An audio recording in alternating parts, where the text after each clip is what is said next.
American question, you said?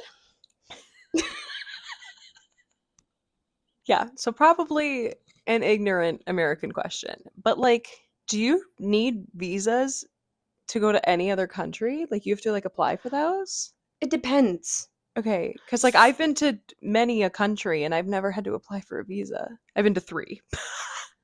That was my many a country. It just depends on your passport. So like a Okay. strong passport doesn't require a visa everywhere. But anyways, welcome Okay. to the second episode of That's My Line with Jen and Joss. Sorry, wait, I'm still on this visa thing. Okay, let's talk about it. Let's talk about it. That's just like so confusing. I mean, I understand like student visas because like you're staying for an extended period of time. Mm-hmm. You know, so I get that. To travel, the fact that your entire family had to apply for like a visa. Yeah, but it's something that's approved within a day. Do I have to apply for a visa to go to Iceland? No.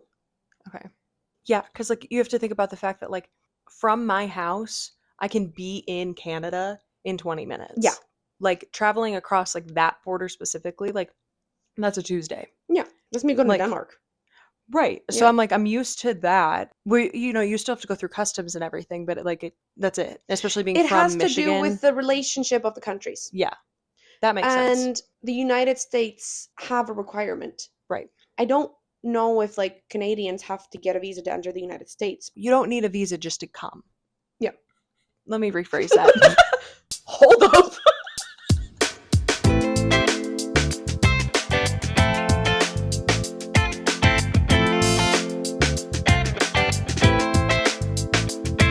Okay, I'm back. We're back. No, I know for a fact that like just to come to the United States, I fucking hate you. I'm actually crying right now. Okay. Starting over. Okay. Okay. But Anyway. I don't think that's an ignorant question. Yeah, I was just like, I don't know. There's Also a lot of because, ignorant like- American questions, but that I don't think that was fun. Because like I also was like, I feel like I have like a somewhat biased thing because I could be in Canada in 20 minutes. So crossing a border is not like a foreign thing to me. Yeah. And you obviously don't need a visa to do that. So Mhm. I'm like, where does the visa come to play? The only time I ever needed, actually, fun fact, the only time I ever needed a visa to enter Canada was during the pandemic. You had to go get COVID tested and you had to submit your results and then you were approved. So it was basically just like, if to make sure you didn't have COVID when you entered the country. Do you have a Vax card? No, I have a QR code. I hate society. I can look up what I'm vaccinated against. It's just not like a specific. Like No. Do you have like a COVID Vax card? I don't know if it's a card. Like, do you have a physical card that you printed out? They gave you a card. Oh. And it's like handwritten on there, like what vaccine you got in the day and then the doses. Mine is in like a laminated sleeve because like it got wet one time. They got wet one time. Back then, like you had to carry it everywhere. That's crazy. So I had it with me. I can like whip it out. Like I can. What's wrong with this episode? The fuck? Okay. Anyway, moving on. Anyway, this is welcome to the second episode. Yes. Welcome. 30 minutes later. Yes. We're going to reiterate what the purpose of the podcast is. So yes, it's a way for us to yap. Of course. Call it productive. Yes, absolutely. But we're scheduling hangouts with microphones. What we're going to be talking about on this podcast is really the highs and lows of being young actors in today's world. Yes. So we're both in our early 20s. Correct. Transitioning from college life into adulthood. Correct. While also stepping into the most unreliable business in the world. We're really not making it easy on ourselves. Nay.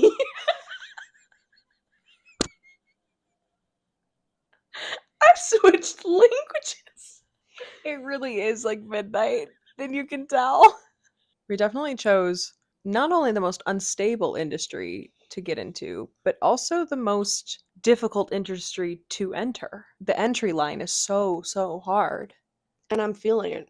At the same time, trying to just like be a young adult in today's society and culture is proving impossible. Yes. When it comes to cost of living and rent and the fact that no one's fucking hiring anywhere. Us a job. I've submitted so many applications I can't even count. Like Trader Joe's is going to block me. So it's just about us kind of having a space to like bond and rant and And just live and in this experience world. this industry and share it with Yes. people like in an authentic way. Like Yes, because we don't know what we're doing and we're just yes, figuring it out as we go. Like correct. we're officially now podcasters. There's so many stories out there like that I would watch growing up Yeah. of like established actors being like, oh yeah, like I moved to LA, I had like $10 and like I didn't know what I Yes. was doing, but like now look at me. You know, I mean, it's not like as pretentious as I just said it, but like they're genuine. These It people doesn't, struggled. they struggled, but like you didn't get to see the struggle. Yes. So now you get to see the struggle and And I think hopefully I definitely had a warped perspective of yes, what the like struggle was going to be. exactly. And I think like in a way It's my much worse. it's so much worse. It's so hard, guys. We're dying. But we're gonna have some of our friends and Yeah. colleagues from college and just people we've met along the way Hmm. come Fellow in, people in the fellow industry. people in the industry, people Yes. we like.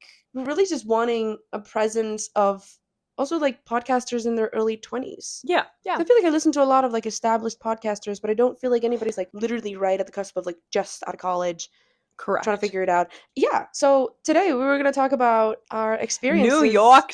New York City, where you been? Yeah, we lived in New York We did. for 2 years. 3 for me, but yes. Right. Tell us about that. I feel like I briefly summed it up in the last episode. You did. But I moved to New York when I was 17. Yeah. Wow. I moved to West Harlem when I was 17. Ew! Yeah. Crazy. What street? Yeah. 130. Darn. Yeah. Rough. Yeah. Attended a Cooney school. Turned 18. Promptly dropped out. But Did you yeah. go get your stuff? Yeah. I did. Did you drive down there or? I did. Yeah, I was there for 5 months and then I dropped out. I left at Christmas break. I flew back home and I just didn't go back. Like I booked a one-way flight. At the end of January, I went back, got my stuff and everything, fit it all in the van, and it was like ultimate Tetris. Like we are parked on the biggest fucking hill because I lived on a hill. Of course you did. And like worse than the What LA avenue? hill. St. Nick. Where's that? I mean, okay, Central Park or West. Are you like I'm further west of Central Park West. Oh. Yeah. Fun fact, so there's St. Nick Park, which is Yeah. what I lived across the street from. And many people died in that park. Oh no. Oh no. Oh no. I nay. Nay. Nay. Oh no, in Icelandic. I nay. What? I nay. I nay. Oh no, in English? Oh fuck. Oh fuck. Yeah, it was not a good park. Darn. Not a good park at all. There were lots of drugs, lots of stabbings. There were lots of drugs. It's really bad because I do talk in that cadence a lot. I know you do, and it's especially after like this summer when like that became such a big Yes. bit for me. Now it's like natural. That's a but bit. I'm so obsessed. But yeah, so I moved out there, moved back home, was home for a hot sec, and then moved back out in October of 22 for Amden, New York. And we were there until June of 24. Yeah. I moved a year after you because my birthday's in February. I was already 19. Yeah, I frankly You was not. turned 19 like the week of orientation, I did. right? Yeah. It was I remember seeing it on your Instagram. I think it was like the day before classes or something. Yeah. Like classes started. Like my birthday is always like somewhere around the first week of school. I remember seeing your birthday post. Your caption was like 2003 unbearable or something. Yes. Still don't know what that means. What does it mean? It was in a Taylor Swift song. Right. I couldn't find a no. good song that had, because my thing with my birthday is I always like do a song lyric that has the age in it. Yes. And I couldn't find a I good like one it. for 19. You should have done the Vine. What up? I'm Jared. I'm 19, and I never fucking learned how to read. That's what I did. I said, "What up? I'm Jenny. I'm 19, and I never fucking learned how to read." Yeah. Anyway, but can you sing the lyrics just like so I know which one it is? Could not tell you. Would it have been Midnight's? No, it was because I walked home cinematic. I walked home from dinner. So the photos that were taken, Avery took those. Yeah, we went to dinner and then I was walking back to the Strat and it was like crisp fall weather. It was dark, like the city lights. I was like, had my AirPods in and I was like busting a fucking move on this sidewalk and I was listening to You're on Your Own, Kid. So the lyric is definitely from a Midnight song. Yeah, You're on Your Own, Kid screams like Yes. starting off in New York. And I was like, That's my my life life is a era. fucking movie. literally, oh, the vibes, immaculate. Oh, the vibes were so immaculate. Downhill my from God. there, but Yes. immaculate at the time. Oh my God. That's Anyway, crazy. so that's what the I remember caption seeing is. that Yes. post. That was like one of my first impressions really of you. And I was like, Interesting. saw your like Instagram aesthetic, and your Instagram aesthetic is very put together. It is. You're not. I know. Now knowing you, you're not. But I No. remember seeing your Instagram aesthetic and I was like, this dude knows what's up. I you don't. No, I don't. I really don't. No, I spend a lot of time on my Instagram. I know. Because And it's I like appreciate it. I love the like creative, because I do it for me. It's Yeah, like I a know. creative outlet and it's fun for me. That's what social media should be. It should be for nobody but you. Exactly. And I like having things put together. Mhm. I am not, which is why I No, like that my Instagram exactly. is. I'm kind of the opposite on my Instagram. You are. Like I Yours is have chaotic. I have, yes, but it's organized chaos. Yes. I don't But the fact that post you like just posted anything. something the other day, I was like random. Like I you're like posted, it was like, weekend with family or something like that. Yeah. And I was like, I would never do that. I know. In like the best way. I know. Like there's a video of me just walking around Times Square with a suitcase because I was like, why did I choose to walk through Times Square with a suitcase? We've all been there. I know. Yeah. It's not good. Like we kind of brushed upon it in the last episode. Like we met during orientation, or like yes. found out about each other, essentially saw each Yes. other Yes. at orientation. We were in the same group. It was an interesting orientation because like why were we doing Like why are we running around the Why were- CVS in yes, Columbus Circle? looking for a cornucopia? Yes, it was a fucking cornucopia. That was also the day I learned what a cornucopia I is. remember someone having to explain it to you. Yes. My forefathers, ancestors, that's the word I was like, looking how for. many dads That was- do you have? That was forefathers. So that was me roughly translating from Icelandic. Ancestor is forfader, which means literally like before father. Not just 4 dudes. Forefathers. Okay, great. My ancestors drank from that. You know, I come from the Vikings. Oh, slay. Anyway, Cornucopia. Let's move away from cornucopia. that. So We yeah, gotta move on. we established that we were in the same cohort. Yes. Remember, like you we were- did our first ever scene together. We did. in Karin's class. You were my first ever scene partner. Yeah. And we were gay. Yes, for each other. And my character's name was Jenny. What are you laughing at now? It was just the way I was like, we were gay, and you were like, yeah, for each other. And I was like, yeah, what else? I mean, we could have. That's why I brought it up. We could have been gay in general. We are the straightest people you will ever Right, I meet. know. That's why it was funny. But no, it was an open scene. For those of you that don't know what an open scene is, it essentially is there's just 2 characters Yes. and the dialogue is very generic. So you create the given circumstances Yes. around it, and given circumstances being like who, where, when, what, and why. We had a scene together. We did. And it was beginning scene study Mm-hmm. with Karin Graves. Mm-hmm. And And we honestly, were gay. we were gay for each other. And we were And it was like on a we were couch. on a couch. And I think we were trying to confess feelings. Were there Cheez-Its? Yes. Great. It was like your place. I was coming over. We were both trying to tell the other in the scene that we had feelings for each other. Right. But then we didn't. couldn't do it. It was really sweet and it was fun Yeah. working with you. You truly were my first ever scene partner. Yeah. That is crazy. I Yeah. forgot about that. Yeah. Because I was like, we did that open scene. Yes. There was this one day, like okay, you know what I'm about to talk about. I really hope so. Yes. What are you going to say? Matching day. No! What are you about to talk Nay. about? Nay. What? I'm sorry, while we're on the subject of proof, can I tell a story before we talk about matching day? Yes. Oh my god, I'm so excited. Do you remember when broke all that glass? Wait, what? Do you not remember that?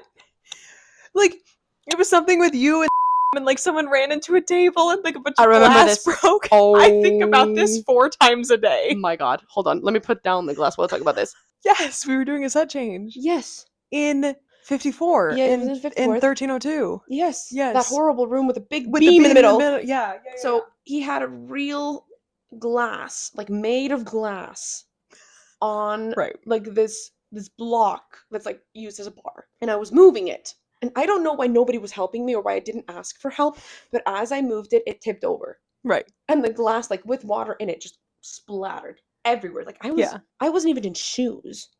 I think Yeah, I was a lot barefoot. of us were barefoot. Yes. Anyway, On the same page. Yes, I remember point is a bunch of glass a broke. bunch of glass broke.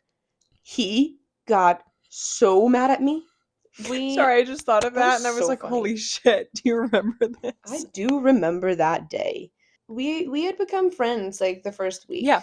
And you and Kennedy were there for me a lot while I cried. Correct. This one day when I showed up to, it was on a Monday, I remember that, because that was the, like, It was dance. first class. Yeah. I had these big red sweatpants, like hot red Yeah. sweatpants. Nobody owns red sweatpants. Except for this bitch. Mine were shorts. Hers but were yes. shorts. I'll give you that. But I remember showing up, we were in like a similar leotard. Yeah, because you If had to not wear the black. same one. Leos. It was they were very similar. Yeah. And I walk in my red sweatpants, and I looked at you, and you looked at me, and I was like, the fuck? Right. No one has red sweatpants. Right. This is crazy. So we Yeah. like, after the class, we took pictures, and then we took like a video. Right. And then we had like a 3-hour break. Right. So we both went home and changed. Yes, because it was a hot day. Because out of your Leo. I changed into a white t-shirt and blue shorts. You came back Yes. in blue shorts and a blue top. But still, like, the Yes, shorts that's were what it was. very similar. The exact same shade of Yes. blue. That's what was crazy. And we come back to school, bump into each other, and I was like, Not bitch, I again. went home to change. We lived in separate buildings. Separate buildings, and we still matched. Crazy day. It was an insane day. And It thus was really began fun. matching day. You already touched upon your power cohort in I the did. last I episode, did. second I did. semester. I did. I did not have a power cohort. No. I had an awful cohort. You did. And I believe it's time to tell the story of the girl that got a quote unquote concussion. And of the 12 people in that cohort, I was the only one.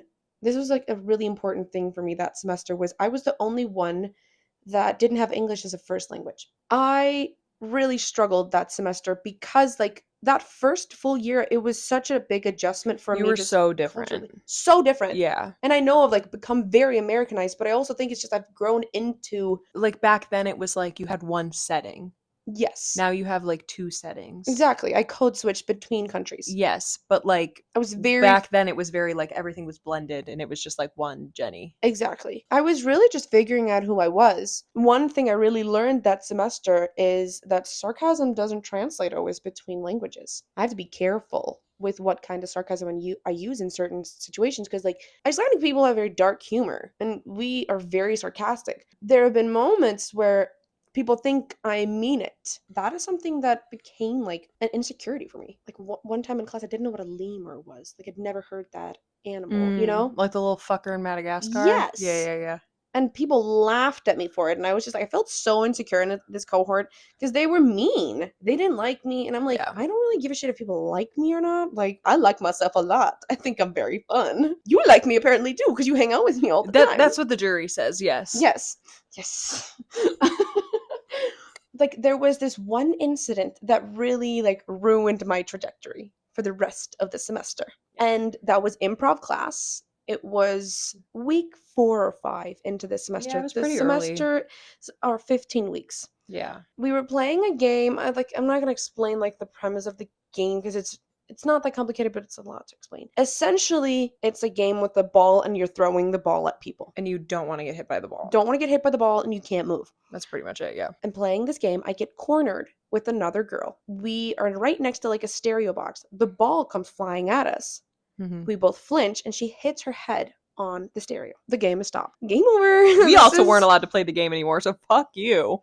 I'm so sorry. Yeah. But she comes back into class and like she doesn't feel well, so she's gonna go to the hospital. That night, she posts on her Snapchat story, "When you have a minor concussion." Not that. Yeah, I saw that, and a friend of mine was like, "Concussion girl has a concussion," and I was It like, works. "Oh my god!" And she's like, "Yeah, it's your fault." I got scared, and I'm already insecure in this cohort.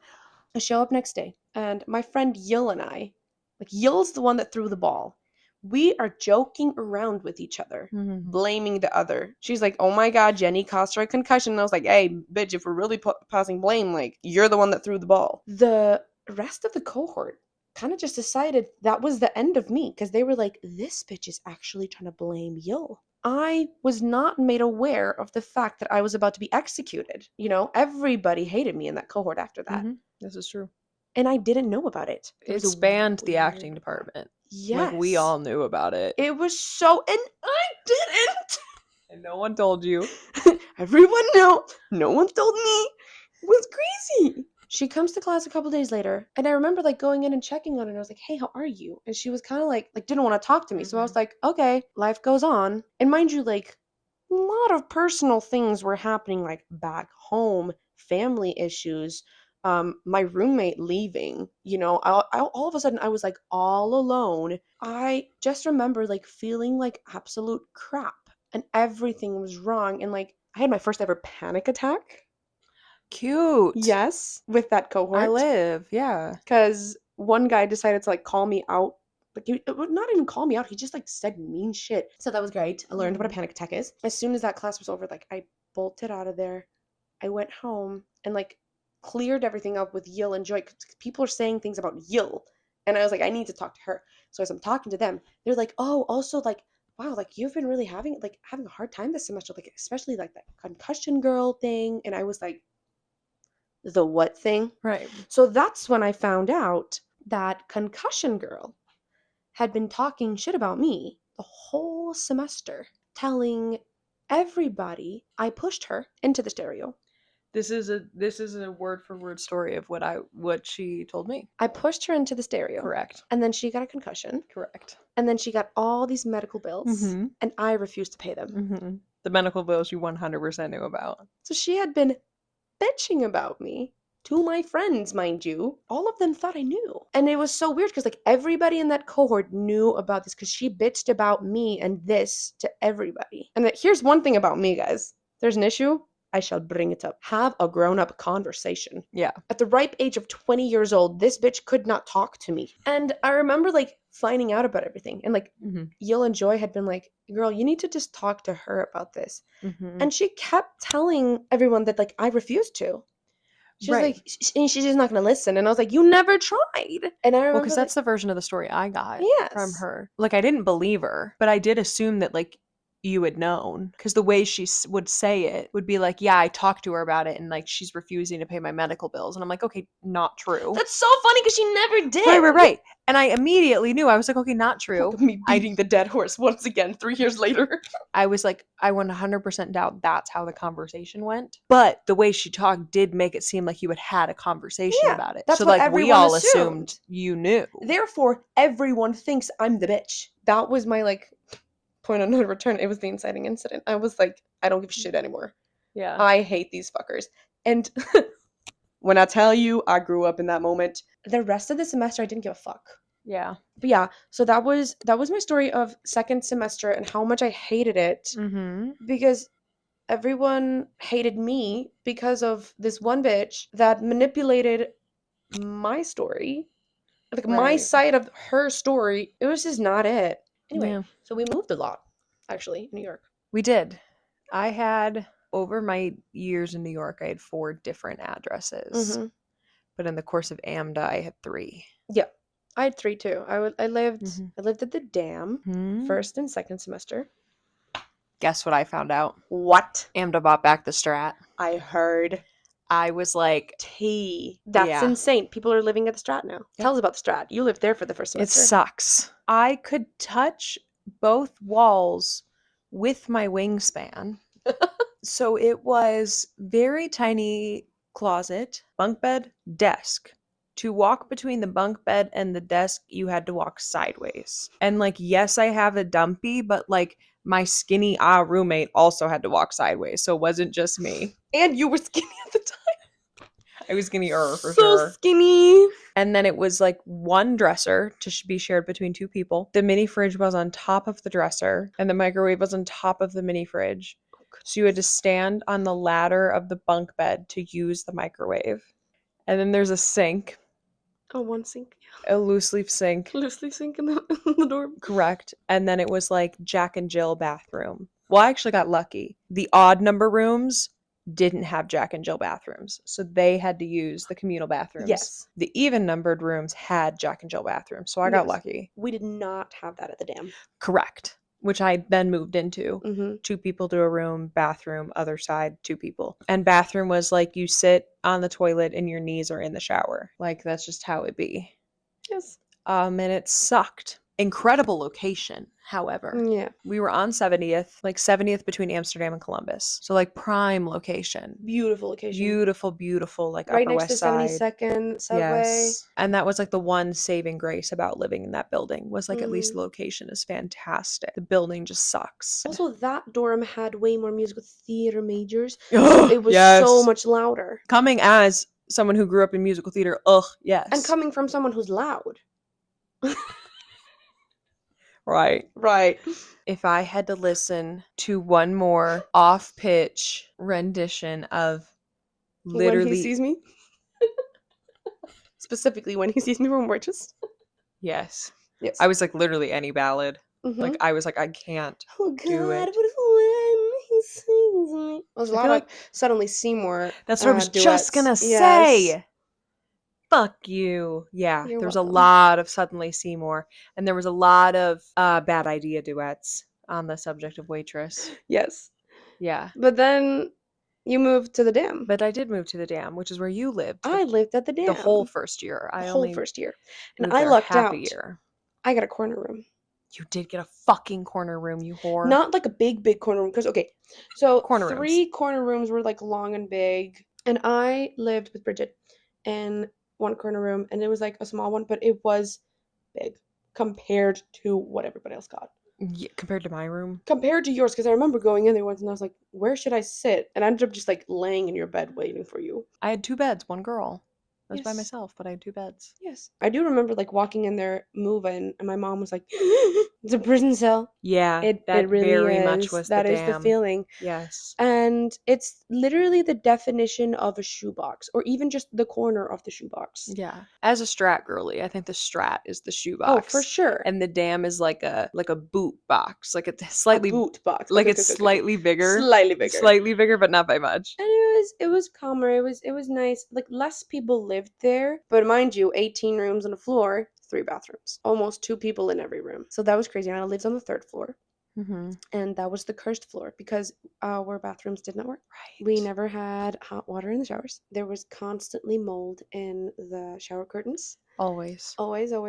Then all the toilets started just flooding. And there was this one Yeah. time where there was such a bad flooding that it was like actively spraying out of one of the toilets, and it got into the hallway, leaked onto the 2nd floor, and then from the 2nd floor to the 1st floor.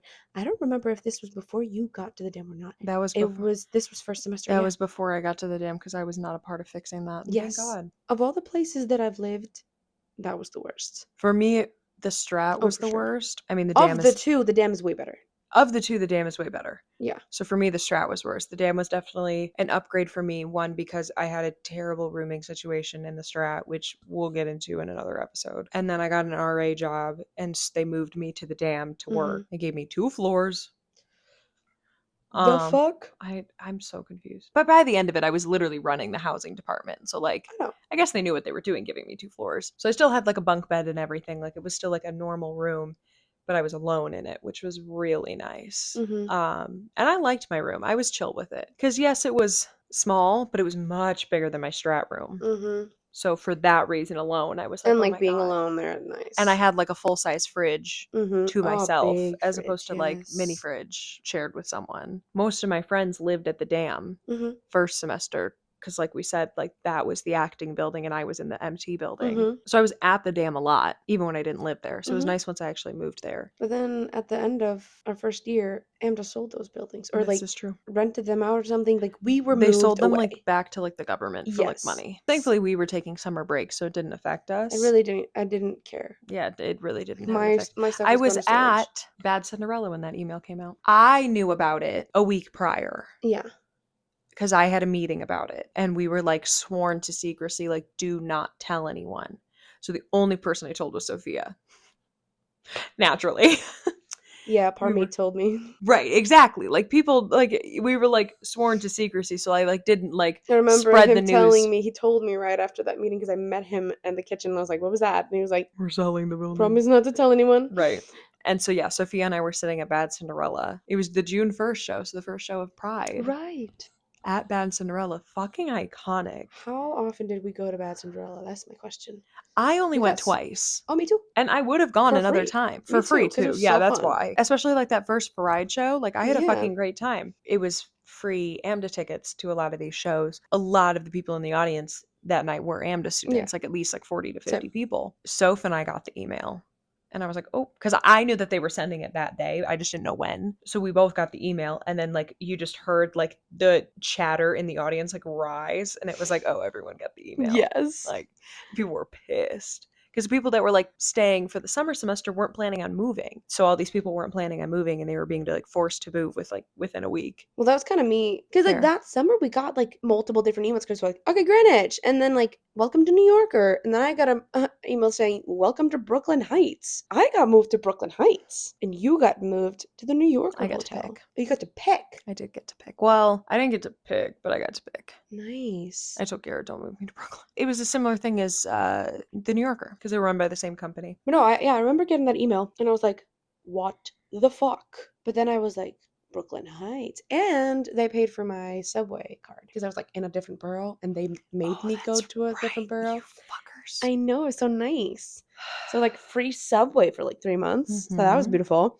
So EHS, it's called Educational Housing Services, just multiple schools that have rooms. And for us, it was like there were all of like 15 AMTA students in Brooklyn Heights. That's it. But I made like a lot of friends in other schools, which was fun. And what was nice about EHS was like we could bring in guests and we could have overnight guests. Like if she wanted to stay over, she could.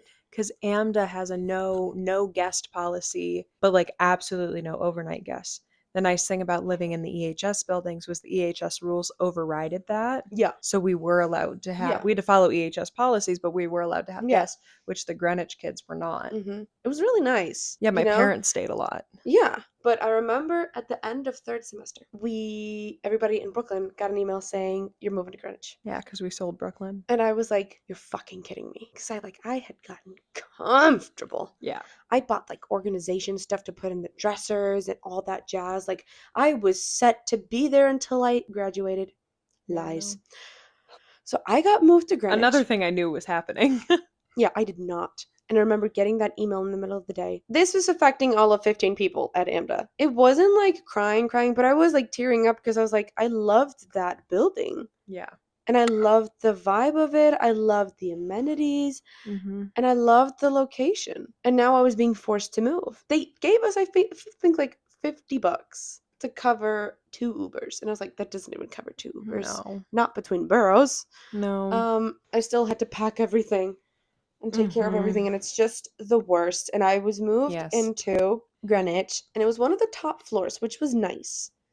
Fair. Because we had a big apartment. I lived, however, with 5 people. There was 2 bedrooms and then like a living room area. Yep. And how it was laid out was 2 people in each bedroom and then 2 people in the living area. They like bought like room separators. So they created their own bedrooms. Yeah. Which I'm like, all right, works out, you know? But that was an adventure. They were all friends before. Like they were a group of friends. Yeah. And I had to like move into that situation, not really knowing them. But I got lucky that like they had left like the big room available for me and Ella who were moving in. Mm-hmm. And Ella was their friend. And I really did appreciate that. And I think like a part of that was that they knew that like I was not a part of that group. They were really nice to me.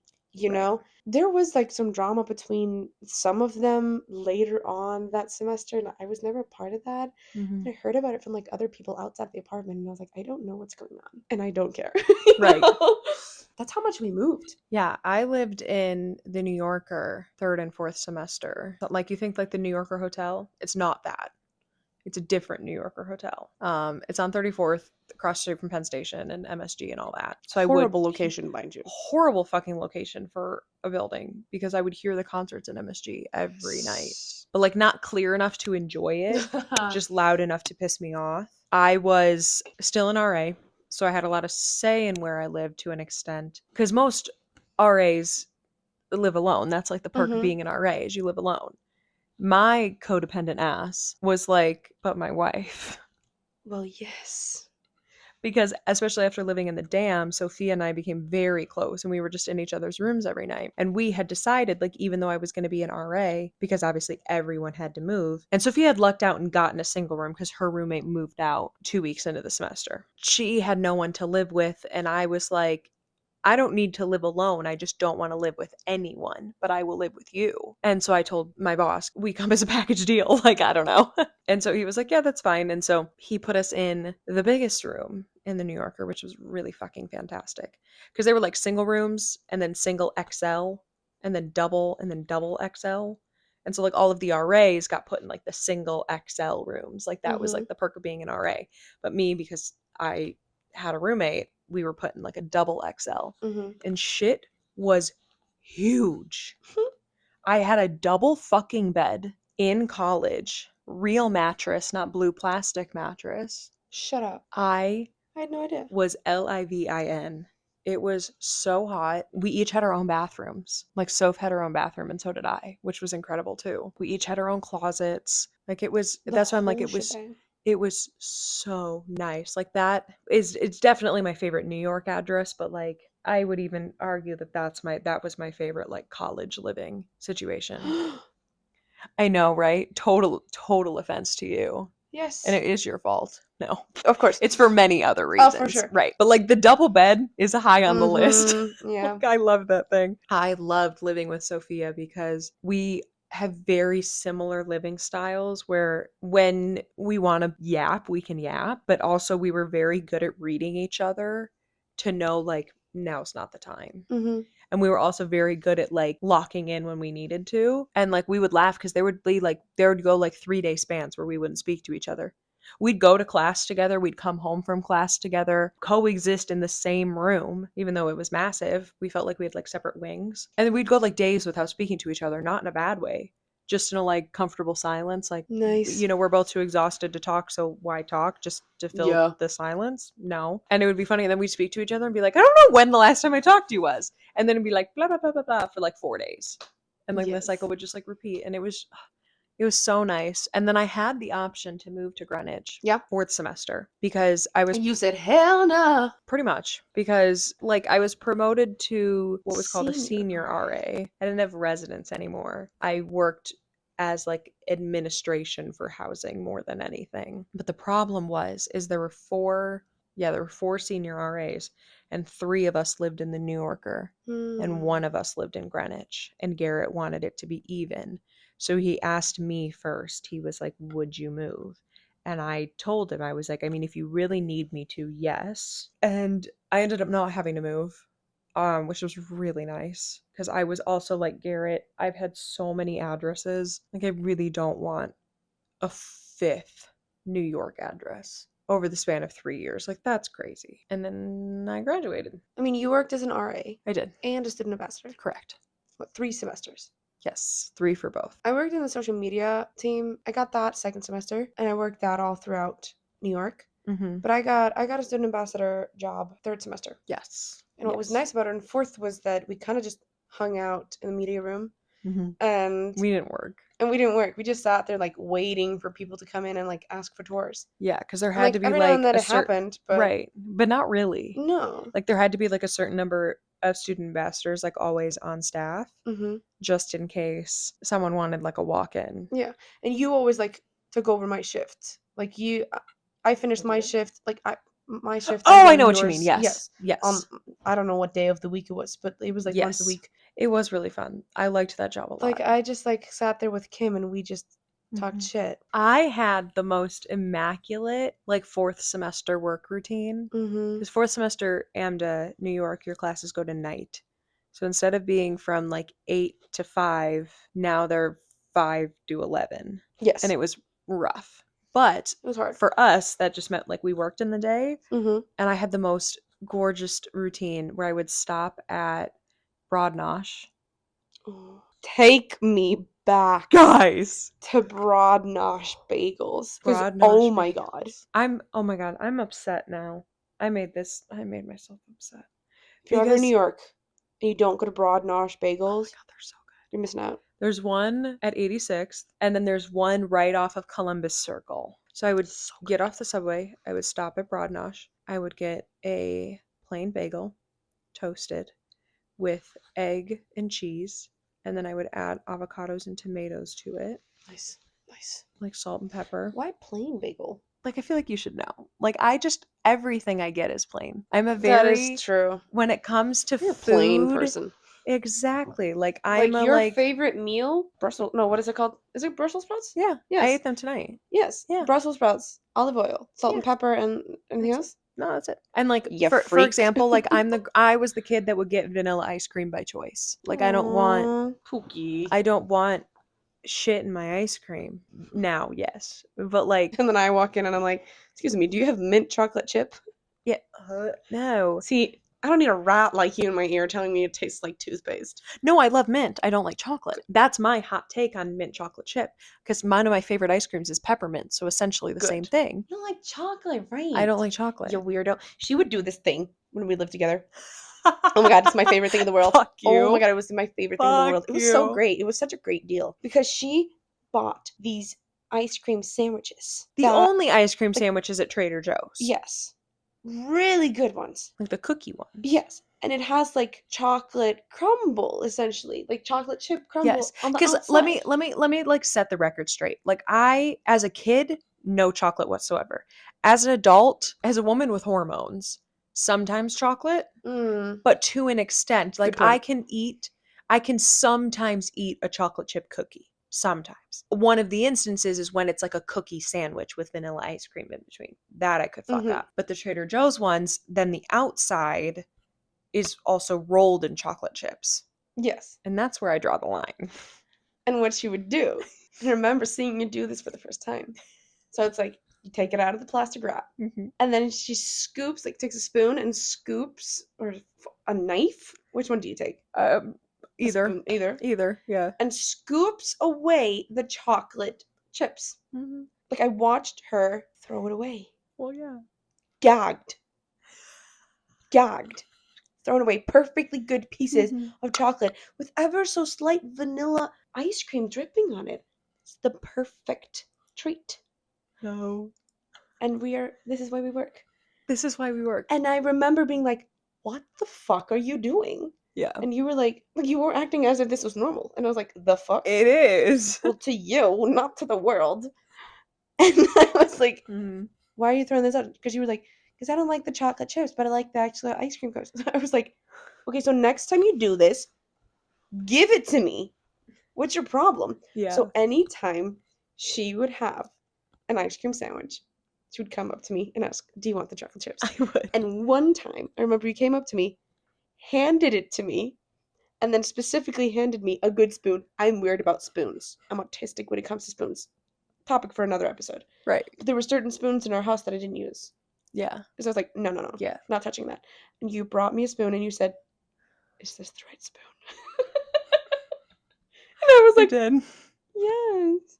And it was truly like one of those moments where I was like, to be loved is to be known. Right. You know? Yes.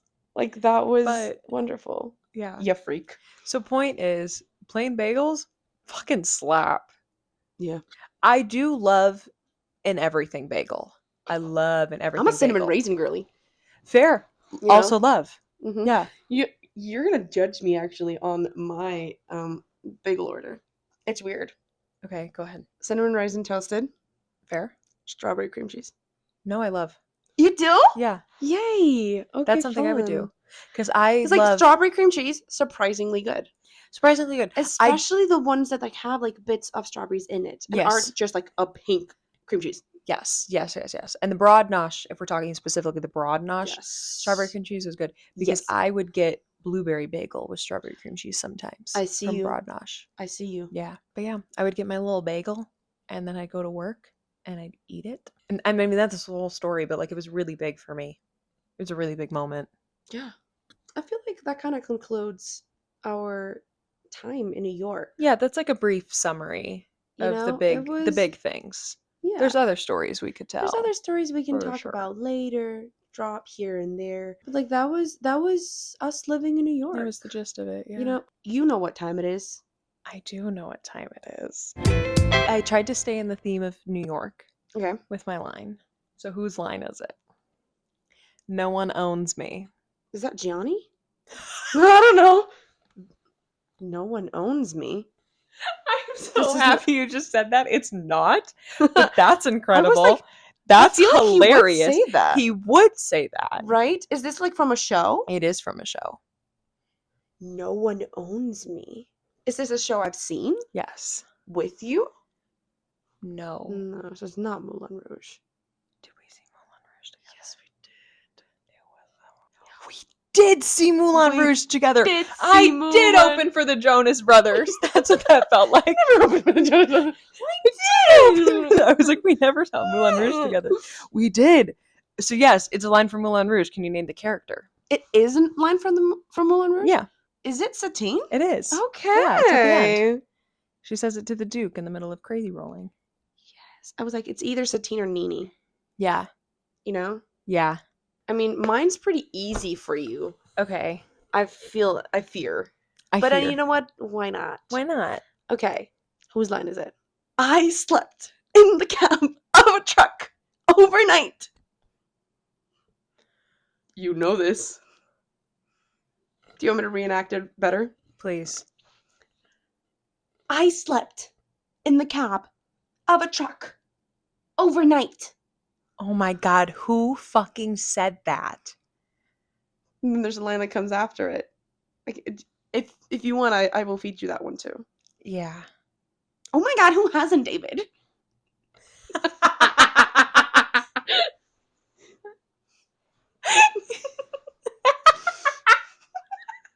See how I know you?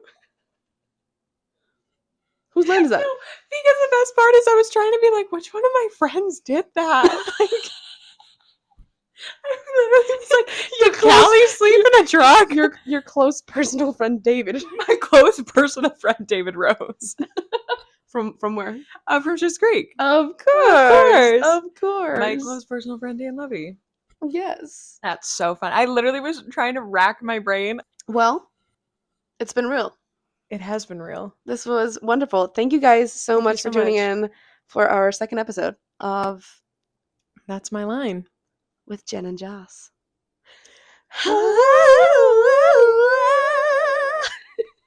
It's 1:30 in the fucking morning.